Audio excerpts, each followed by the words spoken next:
The highlight in the Valley of the Kings and the Queens is the mortuary temple of Hatshepsut.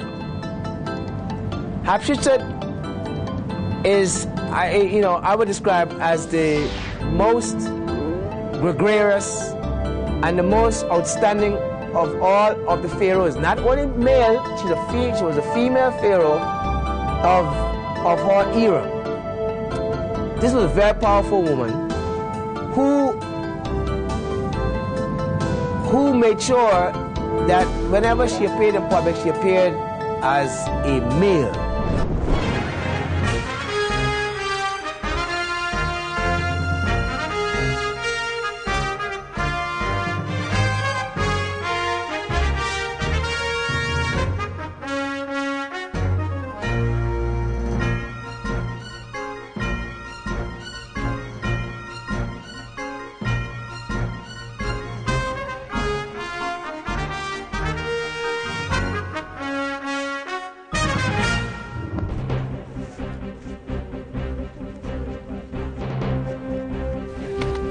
So this is the rock-cut temple of Queen Hatshepsut from the 18th dynastic period in the New Kingdom.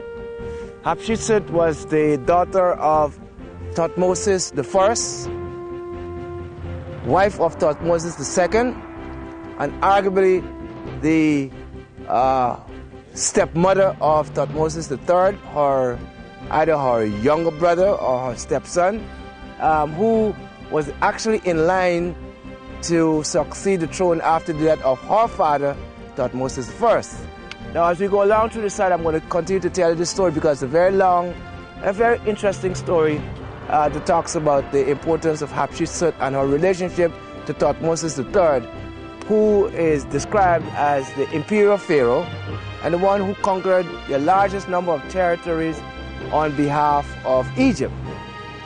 Now, the rock-cut temple of Hatshepsut is one of the engineering marvels of the world.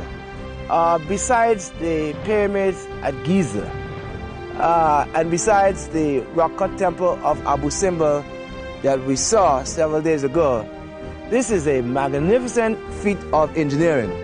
Now, the person responsible for the construction of this particular mortuary temple is Hatshepsut ambassador, I would say, her confidant, an architect whose name is Senenmut.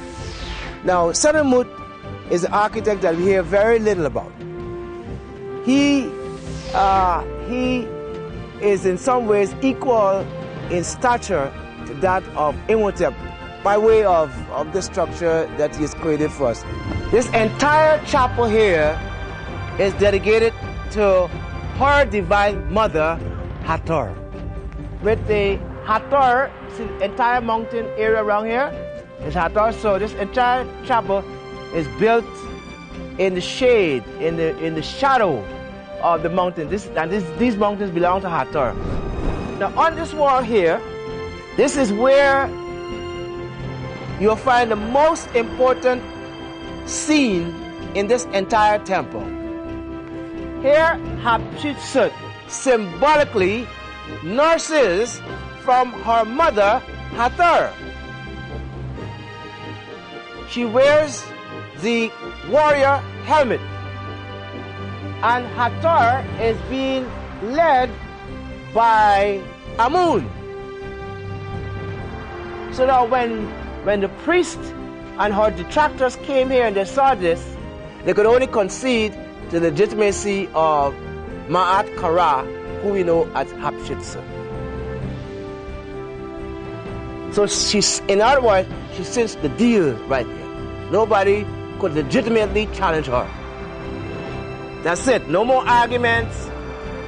This is, and there's end of story.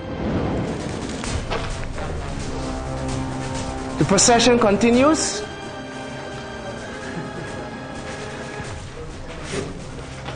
We saw part of this procession downstairs, and here we're seeing a much clearer. Look at the gifts that have been brought back. Here's a leopard type animal. Look at the flora.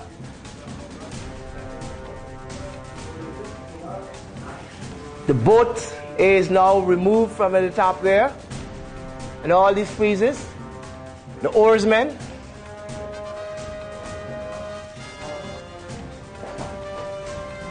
But I want to say to you, this illustration of this journey to the land of Punt in this instance is not that of Hatshepsut.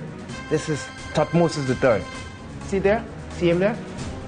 Of course, this would have been a canopy here. See part of it remaining? Now let me add some more information about this mansion to the gods.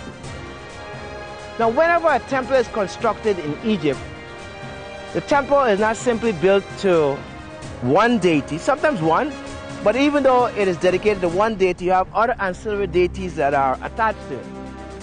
And pharaohs didn't only build these mansions to the gods because they want to exonerate them, but they also wanted to also place themselves as part of this pantheon of gods that are associated with the temples.